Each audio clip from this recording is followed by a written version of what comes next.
एक सम्राट का इकलौता बेटा था जो कि शराबी जुआरी था। उसकी इन आदतों से सम्राट परेशान था। सम्राट ने बेटे को समझाने के अनेकों प्रयास किए मगर कोई उपाय न बन सका। सम्राट ने ना चाहते हुए प्रयास का एक आखिरी कदम उठाया। उसे आशा थी कि शायद इस बार उसके बेटे को समझ आ जाए। सम्राट ने उसे राज्य से बाहर निकाल दिया। सोचा था पश्चाताप करेगा और क्षमा मांग लेगा, वापस लौट आएगा, लेकिन ऐसा कुछ भी ना हुआ। बेटा गया तो फिर वापस ना लौटा, भटकता रहा राज्य की सीमाओं के आसपास। एक दिन शराबियों के अड्डे पर जा पहुंचा। सम्राट का पुत्र था, शायद इसी वजह से उस अड्डे का विशिष्ट सदस्य बन गया और दिन रात शराब और जुए में पड़ा रहने लगा। वर्षों तक बूढ़े बाप ने प्रतीक्षा की पर बेटा ना लौटा। बाप मरने के करीब आने लगा, तब उसकी चिंता बढ़ी।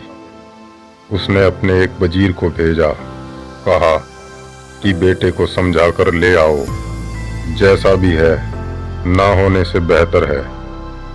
मेरे मरने के बाद तो वही उत्तराधिकारी है, शराबी ही सही। शायद मेरी मौत से समझ आ जाए, शायद साम्राज्य के संचालन की जिम्मेदारी से कुछ होश आ जाए।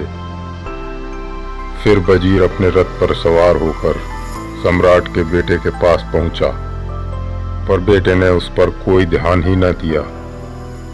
वजीर ने अनेकों उपाय किए, लेकिन शराबी बेटे की नजर भी अपनी ओर मोड़ने में सफल ना हो सका।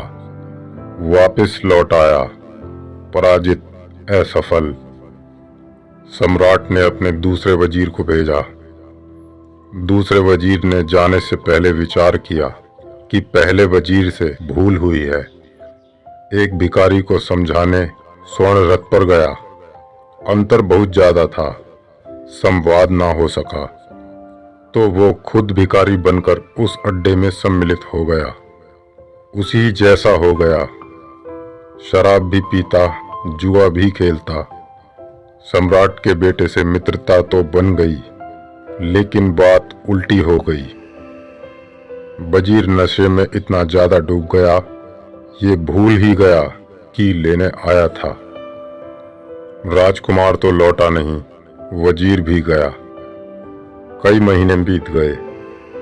सम्राट सोच में पड़ गया कि पहला वजीर कम से कम लौट तो आया।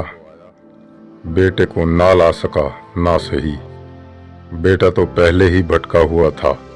इस बार वजीर भी गया, ये और भी बुरा हुआ। खबरें आने लगीं।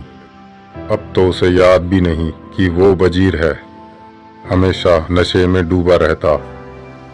बहुत बार ऐसा होता है, किनारे पर खड़े होकर डूबने वाले को बचाने का कोई उपाय नहीं। भीगने से भी बचना हो और जोखिम भी ना लेना हो तो डूबने वाले को बचाना असंभव है। कोई कितना भी बुद्धिमान हो, किनारे पर खड़े होकर ना बचा सकेगा। साहस चाहिए नदी में उतरने का, लेकिन तब खतरा है। जो डूब रहा है वो तुम्हें भी डुबा सकता है। पहला वजीर किनारे पर खड़ा रहा, दूसरा वजीर नदी में उतरा। पहला तो वापस लौट आया अपने आप को बचाकर, लेकिन दूसरा डूब गया। अब सम्राट ने अपने वरिष्ठ वजीर से कहा, तुम्हारे सिवा कोई दूसरा सहारा नहीं बचा। वह बूढ़ा था, इसलिए अब तक उसे भेजा भी न था, लेकिन अब तुम जाओ, तुम आखिरी हो। इसके अलावा और कोई रास्ता बचा भी नहीं। इसके बाद और कोई उपाय कर भी ना सकूंगा। वह बूढ़ा वजीर गया। जैसे दूसरा वजीर गया था, वैसे ही साधारण भिखमंगे के भेष में। शराब पीने का बहाना तो उसने किया, लेकिन शराब नहीं पी।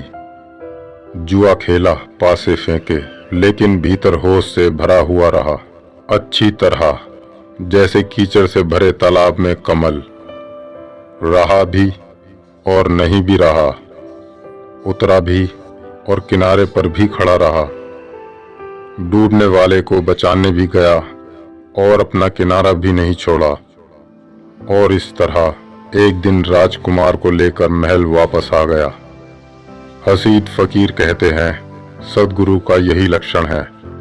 वही सद्गुरु तुम्हें बचा सकता है जो तुम्हारे पास भी हो और दूर भी, जो किनारे पर भी खड़ा रहे, साथ ही साथ नदी की बीचधार में भी उतर जाए, जिसका एक हाथ तुम्हें बचाए और दूसरा हाथ किनारा कभी छोड़े नहीं, जो एक अर्थ में तुम जैसा हो और एक अर्थ में तुम जैसा बिल्कुल ना हो, जो मनुष्य हो और परमात्मा हो, जो बाहर से तुम्हारा पड़ोसी हो और भीतर से कभी केंद्र ना छूटे, परिधि पर होने का दिखावा भी कर सके। भटके हुए मनुष्य की दृष्टि सद्गुरु को पहचानने में समर्थ नहीं, बचाने वाला ही डूबने वाले को खोज सकता है।